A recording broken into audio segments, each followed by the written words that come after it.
તો વડોદરાની MS university ફરી એકવાર વિવાદમાં આવી ગઈ છે। તો સાયન્સ ફેકલ્ટીની કેન્ટીનમાં છેડતીની ગંભીર ઘટના સામે આવી છે। 3 બહારના યુવકો દ્વારા એબીવીપીની મહિલા કાર્યકર્તાઓ સાથે છેડતી કરવામાં આવી છે, જેમાં કાર્યકર્તાઓએ એક યુવકને પણ પકડી પાડ્યો છે।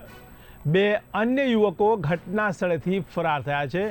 તો સમગ્ર મામલે યુનિવર્સિટીએ પણ તપાસ કમિટી રચી છે। ત્યારે સાયન્સ ફેકલ્ટીના ડીન દ્વારા પોલીસની સી ટીમને બોલાવવામાં આવી હતી। પોલીસ દ્વારા સમગ્ર મામલે તપાસ શરૂ કરવામાં આવી છે।